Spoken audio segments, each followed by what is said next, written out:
శ్రీ గురుభ్యో నమ. శ్రీ భవానీ శంకర పరబ్రహ్మణే నమ. శివమహాపురాణంలో పరమశివుడు స్వయంగా చెప్పినటువంటి నిత్య శివపూజా విధానమును మీకిప్పుడు తెలియజేస్తాను. ఋషులారా, మీరడిగినటువంటి ప్రశ్నకు నేను ఇప్పుడు సమాధానం చెబుతూ ఉన్నాను. సర్వకాలముల్లోనూ సర్వఫలములను ఇచ్చి వెంటనే దుఃఖాన్ని పోగొట్టేటువంటి పూజా విధిని చెబుతున్నాను వినండి. దీనివల్ల అపమృత్యు దోషము, కాలమృత్యు దోషము రెండూ పోతాయి. భార్య, పుత్ర, ధనధాన్యాదులు ఏవి కోరితే అవి లభిస్తాయి. చివరకు జన్మరాహిత్యమును కూడా ఇవ్వగలిగేటువంటి శక్తి ఈ ఒక్క పూజకు ఉన్నది. ఓ మహామునులారా, ఎప్పుడైనా సరే పరమేశ్వర పూజలో లింగము అనేది అత్యంత ప్రాధాన్యము. ఈ లింగమును అనేక విధములైనటువంటి పదార్థములతో రూపొందిస్తూ ఉంటారు. అందులో కూడా ఒక్కొక్క వర్ణము వారు, అంటే ఒక్కొక్క పని చేసుకునేవారు ఒక్కొక్క రకమైనటువంటి లింగమును పూజించుతూ ఉంటారు. దానివల్ల వారికి ఆ యొక్క వృత్తిలో, ఆ యొక్క పనులలో విజయం త్వరగా లభిస్తూ ఉన్నది. అంటే రాజులు అయినవారు, అంటే ప్రజాపాలన చేసేవారు బాణలింగమును పూజించినట్లయితే ఆ యొక్క వ్యవహారములలో దక్షతను సాధించగలుగుతూ ఉంటారు. వ్యాపారము చేసేవారు, వైశ్యులు అయినవారు, అంటే వ్యాపారము చేసేవారు బంగారు లింగమును అర్చించినట్లయితే, బంగారు లింగమును పూజించినట్లయితే ఆ వ్యాపారంలో మరింత ఉన్నత స్థాయికి చేరుకుంటూ ఉంటారు. కర్షకులు అయినవారు, అంటే కాయ కష్టము, శారీరక బలము చేత కష్టపడి నిత్యము రోజు కూలీకి వెళ్ళి పనిచేసేవారు ఎవరైనా ఉంటారు కదా, వారందరూ కూడా రాతి లింగమును పూజించినట్లయితే ఉన్నతమైనటువంటి ఫలితములను పొందుతూ ఉంటారు. ఇక అందరూ కూడా పూజించగలిగినటువంటి లింగము స్ఫటిక లింగము. ఇది ఎవరైనా పూజించవచ్చు, పిల్లల నుంచి పెద్దవారి వరకు. పెళ్ళి అయినటువంటి స్త్రీలు, పెళ్ళి కానటువంటి స్త్రీలు, పెళ్ళి అయి భర్తను కోల్పోయినటువంటి స్త్రీలు కూడా ఈ యొక్క లింగమును పూజించవచ్చు. అన్ని కాలములలో కూడా పూజించదగినటువంటి లింగము స్ఫటిక లింగము. ఇది మోక్షమును కూడా ఇవ్వగలుగుతుంది. అదేవిధంగా నివృత్తి మార్గంలోని వారు రసలింగమును పూజించుట శ్రేష్టము. అదేవిధంగా వీటన్నింటికంటే కూడా కలియుగంలో పార్థివలింగము అనేది అత్యంత గొప్ప ఫలితములను ఇస్తుంది. కృతయుగంలో ఆ యొక్క రసలింగము అనే రత్నలింగము అనేది విశేషమైనటువంటి ఫలితములను ఇస్తుంది. ఆ తర్వాత త్రేతాయుగములలో బంగారపు లింగము మంచి ఫలితములను ఇస్తుంటే, ఈ యొక్క కలియుగము వచ్చేసరికి మట్టి లింగమే, అంటే పార్థివలింగమే విశేషమైనటువంటి ఫలితమును ఇస్తుంది అని పరమేశ్వరుడు చెబుతూ ఉన్నాడు. ఈ పార్థివలింగమును ఏ విధంగా తయారు చేయాలి అనేటువంటి విషయాన్ని కూడా చెబుతూ, ఓ ఋషులారా, ఈ పార్థివలింగమును తయారు చేయడానికి మట్టిని అత్యంత శుచి అయినటువంటి ప్రదేశం నుంచి స్వీకరించుకొని రావాలి. అంటే మలినములు, మల విసర్జనలు చేసేటువంటి ప్రాంతంలో నుంచి కాకుండా ఒక చెరువులో నుంచి కానీ, పొలంలో నుంచి కానీ నల్లటి మట్టిని, మెత్తటి మట్టిని స్వీకరించుకొని వచ్చి దానిని ముందుగా నీటితో కడిగి చెత్తాచెదారము వంటివి తీసి వేసిన తర్వాత దానిలో కాస్తము గంధము వేసిన తదుపరి కాస్త గంధమును కలిపి ఆ మట్టిలో ఒకే ముద్దను స్వీకరించి శివలింగమును తయారు చేయాలి. ఒకే ముద్దను అంటే 2 ముద్దలు స్వీకరించి కింది పీఠమును ఒక ముద్ద, పై పీఠమును ఒక ముద్ద తయారు చేయకూడదు. మొత్తము శివలింగమంతా కూడా ఒకే ముద్దగా తీసుకోవాలి. బిందు నాదాత్మక రూపము ఈ జగత్తు. బిందువు, నాదము రెండిటి కలయికే ఈ జగత్తు. ఒకటి బిందు రూపము, ఒకటి నాద రూపము, ఒకటి అమ్మవారి రూపము, ఒకటి ఈశ్వర రూపము. రెండింటిని కూడా వేరుగా చేయకూడదు, వేరుగా కలపకూడదు. ఎప్పుడు కూడా ఇవి రెండు కలిసే ఉంటాయి. ప్రకృతి పురుషుడు కాబట్టి ఇప్పుడు కూడా ఒకే ముద్దలో నుంచి ఆ లింగమును తయారు చేయాలి. చేసిన తర్వాత ఒక పీటపై అష్టదళ పాదపద్మమును వేసి ఆ యొక్క శివలింగమును ఉంచిన తర్వాత దాని మీద ఆవు పాలతో చిలకరించి ప్రాణప్రతిష్ఠాపన జరపాలి. ఆ తర్వాత వేదము తెలిసిన వారైతే సంధ్యావందనాది ప్రక్రియలను ఆచరించిన తర్వాత రుద్రాధ్యాయాది మంత్రములతో శివునికి అభిషేకము చేయాలి. లేనట్లయితే, లేదంటే పౌరాణికలు ఏ విధమైనటువంటి మంత్ర సాధన లేనటువంటి వారైతే ఈ ధ్యాన శ్లోకమును చెప్పి పరమశివునికి పూజ చేయాలి అని పరమేశ్వరుడు చెబుతూ ఉన్నాడు. ఏమిటి ఆ ధ్యాన శ్లోకము?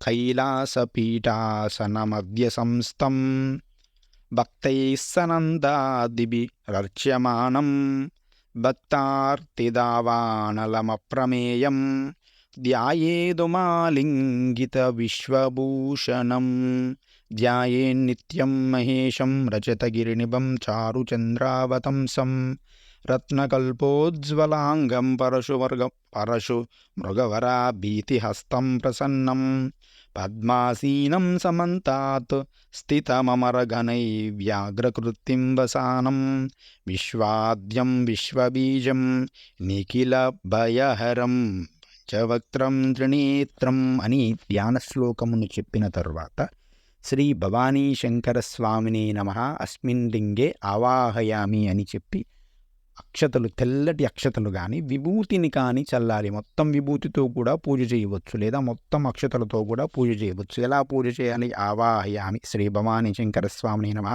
ఆవాహయామి శ్రీ భవానీ శంకర స్వామిని నమః నవరత్నగరిత సింహాసనం సమర్పయామి శ్రీ భవానీ శంకర స్వామిని నమో నమః పాదయోపాద్యం సమర్పయామి శ్రీ భవానీ శంకర స్వామిని నమః హస్తయోర్ఘ్యం సమర్పయామి శ్రీ భవానీ శంకర స్వామిని నమో నమః ముఖే శుద్ధాచమనీయం సమర్పయామి అని ఈ 3 సార్లు నీటిని చల్లవచ్చు, లేదా విభూతిని కూడా చల్లవచ్చు అని చెప్పడం జరుగుతున్నది. శ్రీ భవానీ శంకర స్వామిని నమః మధుపర్కం సమర్పయామి శ్రీ భవానీ శంకర స్వామిని నమః పంచామృత స్నానం అని పంచామృతములు, తేనె, నెయ్యి, ఆవు పాలు ఇవన్నీ కలిపి అభిషేకం చేయాలి. ఆ తర్వాత శ్రీ భవానీ శంకర స్వామిని నమః శుద్ధోదక స్నానం సమర్పయామి అని ఇక్కడ 108 మార్లు శివాయ నమః కానీ ఓం నమ శివాయ కానీ చదువుతూ అభిషేకము చేసిన తర్వాత ఒక చుక్క నీళ్లు వేసి మళ్ళీ కాస్త గంధమును మాత్రమే శివలింగమునకు పెట్టాలి, లేదా విభూతిని కూడా పెట్టవచ్చు. విభూతిని కానీ గంధమును కానీ పెట్టిన తర్వాత పుష్పమును సమర్పించాలి. పుష్పములు, అక్షతలు, మళ్ళీ ఆభరణం శ్రీ భవానీ శంకర స్వామిని నమః వస్త్రాన్ని సమర్పయామి శ్రీ భవానీ శంకర స్వామిని నమః యజ్ఞోపవీతం సమర్పయామి శ్రీ భవానీ శంకర స్వామిని నమః ఆభరణాన్ని సమర్పయామి శ్రీ భవానీ శంకర స్వామిని నమః అక్షతాన్ ధవలాక్షతాన్ సమర్పయామి శ్రీ భవానీ శంకర స్వామిని నమః పుష్పానీం పూజయామి అని ఇక్కడ అష్టోత్తర శతనామావళితో పూజ చేసిన తర్వాత శ్రీ భవానీ శంకర స్వామిని నమః ధూపం సమర్పయామి శ్రీ భవానీ శంకర స్వామిని నమః దీపం సమర్పయామి. దీపమును వేయాలి. వేసిన తర్వాత శ్రీ భవానీ శంకర స్వామిని నమః మహానైవేద్యం సమర్పయామి. యథాశక్తిగా మీ దగ్గర ఉన్నటువంటి నైవేద్యమును బెల్లముతో సహా ఏదైనా పెట్టవచ్చు. పెట్టిన తర్వాత శ్రీ భవానీ శంకర స్వామిని నమః తాంబూలం సమర్పయామి అని కాస్త ఒక్కను కానీ తమలపాకును కానీ పెట్టి ఒక చుక్క నీళ్లు చల్లాలి. తాంబూలం సమర్పయామి శ్రీ భవానీ శంకర స్వామిని నమః మంగళ నీరాజనం దర్శయామి. ఒక హారతి బిల్లుతో ఆ యొక్క పరమేశ్వరునికి హారతి ఇవ్వాలి. ఆ తర్వాత శ్రీ భవానీ శంకర స్వామిని నమః మంత్రపుష్పం సమర్పయామి అని ఒక పువ్వు వేయాలి. శ్రీ భవానీ శంకర స్వామిని నమః ప్రదక్షిణ నమస్కారాన్ని సమర్పయామి. 3 కానీ 5 కానీ 11 కానీ యథాశక్తిగా ప్రదక్షిణలు చేయాలి. శివలింగం చుట్టూ తిరగవచ్చు, లేదా ఆత్మ ప్రదక్షిణ చేయవచ్చు. ప్రదక్షిణ నమస్కారాన్ని సమర్పయామి, ప్రార్థనా నమస్కారాన్ని సమర్పయామి అని సాష్టాంగ నమస్కారము కానీ, స్త్రీలైతే పంచాంగ నమస్కారము కానీ చెయ్యాలి. ఆ తర్వాత శ్రీ భవానీ శంకర స్వామిని నమః పునఃపూజాంగరిష్యామి ఛత్రమాచ్ఛాదయామి చామరాభ్యాం బీజయామి గీతం దర్శయామి నృత్యం దర్శయామి ఆందోళికానారోహయామి గజానారోహయామి అశ్వానారోహయామి అని ఈ విధంగా అశ్వానారోహయామి గజానారోహయామి సమస్త రాజోపచార దేవోపచార భక్తోపచార శక్తోపచార పూజాన్ని సమర్పయామి అని అక్షతలు వేసి స్వామికి జపం చేయాలి యథాశక్తిగా. మళ్ళీ శివాయ నమః అనేటువంటి మంత్రాన్ని కానీ ఓం నమ శివాయ అనేటువంటి మంత్రాన్ని, ఓం నమ శివాయ అనేది ఉపాసన అనేటువంటి తీసుకున్న వాళ్ళు మాత్రమే చేయాలి. నమ శివాయ అనేటువంటి మంత్రాన్ని యథాశక్తిగా 11 కానీ 108 కానీ చేసి దానిని పరమేశ్వరునికే అర్పించి పూజను చేయవలయును అని చెప్పడం జరిగినది. ఈ విధంగా షోడశ ఉపచారములతో పరమేశ్వరునికి పూజించిన తర్వాత మళ్ళీ చివరిలో ఈ శ్లోకమును చెప్పుకోవాలి. ఏ శ్లోకమును? తావకస్త్వద్గత ప్రాణ త్వచ్చిత్తోహం సదామృడ కృపానిద ఇతి జ్ఞాత భూతానాద ప్రసీద మే అజ్ఞానాద్యది వాజ్ఞాన జపపూజాదికం మయా కృతం తదస్తు సఫలం కృపయా తవ శంకర అహం పాపీ మహానద్య పావనశ్చ భవాన్ మహాన్ ఇతి విజ్ఞాయ గౌరీశ యదిచ్ఛసి తదా కురు వేదై పురాణై సిద్ధాంతై ఋషిభిర్వివిధైరపి న జ్ఞాతోసి మహాదేవ కుతోహం త్వం సదాశివ యదా తదా త్వదీయోస్మి సర్వభావైర్మహేశ్వర రక్షణీయస్త్వయాహం వై ప్రసీద పరమేశ్వర అని పరమేశ్వరుని యొక్క లింగము మీద పూలు అక్షతలు వేసి మరీ నమస్కరించి ఆ యొక్క లింగమును కాస్త సేపైన తర్వాత ఆ మారడి ఆకులు అవన్నీ పెట్టి నమస్కారం చేసి దాని మీద ఉన్నటువంటి విభూతిని నుదుటన ధరించి అక్షతలు తల మీద వేసుకుని పరమేశ్వరుడే వేసినట్టుగా భావించి ఆ లింగ తీర్థమును స్వీకరించి పరమేశ్వరుడి యొక్క ప్రసాదమును స్వీకరించాలి. స్వీకరించిన తర్వాత ఆ యొక్క లింగమును కదిలించి కొంతసేపు అయిన తర్వాత తీసుకువెళ్ళి తులసి కోట ఉంటుంది కదా, అందులో పెట్టి ఆ లింగమును నిమజ్జనము చేసేయచ్చు. నీళ్ళలో కలిపేస్తే సరిపోతుంది. ఇది పరమేశ్వరుడి యొక్క పార్థివలింగ పూజా విధానం. దీనిని ఎవరైనా కూడా చేసుకోవచ్చు. ఇది ఎంతటి శక్తివంతమైనది అంటే, ఇప్పుడు దత్తాత్రేయ అవతారాలలో రెండవదైన నృసింహ సరస్వతి స్వామివారి అవతారము అంబాభవానీదేవికి ఎలా పుట్టాడంటే, ఈ పార్థివలింగ పూజ వలనే అంబాభవానీదేవికి నృసింహ సరస్వతి స్వామి జన్మించడం జరిగింది. అంతేందుకు ద్వాదశ జ్యోతిర్లింగాలలో కృష్ణేశ్వరలింగము అనేది ఈ పార్థివలింగ పూజ వలనే, ఆ కృష్ణాదేవి చేసినటువంటి పార్థివలింగ పూజ శక్తి వల్లనే ఆ ద్వాదశ జ్యోతిర్లింగంలో కృష్ణేశ్వరలింగము అనేది రావడం జరిగినది. కాబట్టి పార్థివలింగము అనేది ఇవ్వనటువంటిది ఏమీ లేదు.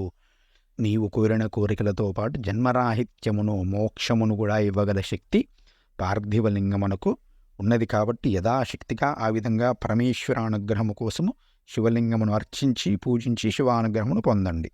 పూజ చేసేటప్పుడు విభూతిని ధరించండి. 5 చోట్ల లలాటము దగ్గర, చేతులకు, హృదయం దగ్గర, నాభి దగ్గర విభూతి ధరించండి. వీలైతే రుద్రాక్షలు కూడా ధరించి పూజ చేస్తే శివానుగ్రహము పరిపూర్ణంగా లభిస్తుంది. ఇంకా ఏమైనా సందేహాలు ఉంటే కామెంట్ రూపంలో తెలియజేయండి. శ్రీమాత్రే నమః. స్వస్తి. జై శ్రీరామ్.